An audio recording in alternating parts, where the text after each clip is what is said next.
भगवान भूखे भाव के न मांगे मिष्ट पकवान।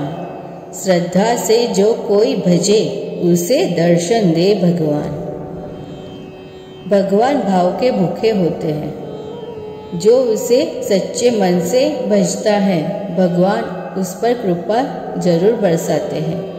यह कथा भी आप सच्चे भाव से सुने तो भगवान आपकी भी मनोकामना पूर्ण करेंगे। पुरुषोत्तम मास अध्याय 3 की कथा। पुरुषोत्तम प्रभु पधारे। पवित्र पुरुषोत्तम मास चल रहा है। गांव में भक्ति भाव उभरा हुआ है।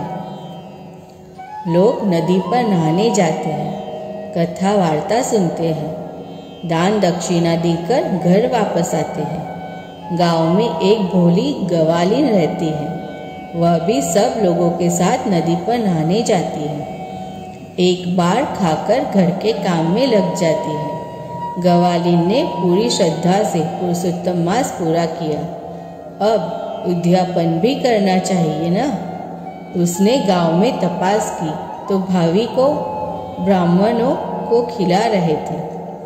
वस्त्र के दान करते थे, सोना रूपा का दान करते थे, मगर वह गरीब थी, इसलिए सोच में पड़ गई। आखिर में एक ब्राह्मण को खिलाने का संकल्प कर वह ब्राह्मण के घर गई और हाथ जोड़कर कहने लगी, महाराज मेरे घर पर व्रत का उद्यापन है तो मेरे घर खाने के लिए पधारिए।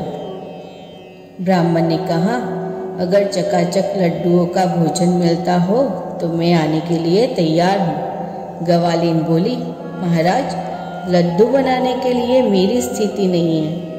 मेरे वहाँ तो ठेस और छाछ का सादा भोजन है। ब्राह्मण ने ना बोल दिया। गवालीन निराश हो गई।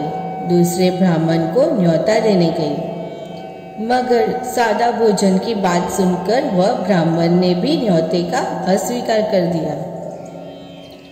गांव में कोई भी ब्राह्मण गवालीन के घर खाने को राजी नहीं हुई। इससे गवालीन निराश होकर अपने घर पर वापस आ रही थी। तब एक बटुक ब्राह्मण सामने मिला।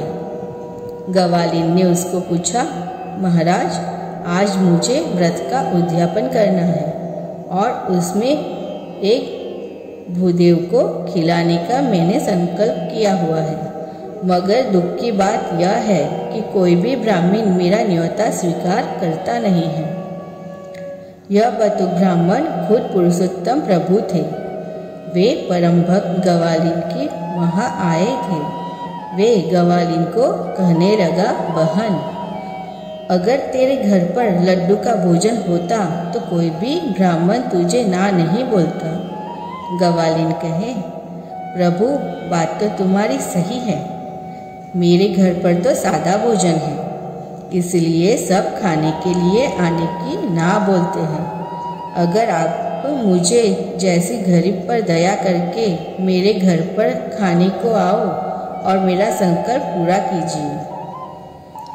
बटुक ब्राह्मण ने सादा भोजन खाने के लिए हाँ बोल दी और गवालीन के साथ उनके घर पर गई। गवालीन ने रसोई बनाने की तैयारी करने लगी।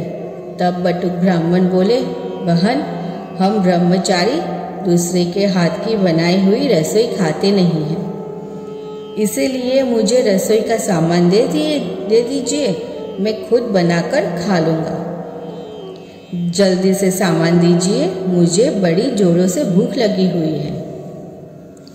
गवालीन ने सब सामग्री को बटुक ब्राह्मण के पास रख दी। वह तो पुरुषोत्तम भगवान थे। उन्होंने झटपट रसोई बना ली और बड़े प्रसन्न मन से ठेस और घास खाकर तृप्त हो गए।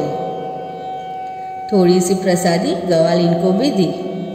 कुछ देर रुककर बटुक ब्राह्मण जाने के लिए खड़े हुए और गवालीन को कहने लगे, बहन तुम मुझे थोड़ी सी दूरी तक छोड़ने के लिए आओ। गवालीन उनके साथ चलने लगी।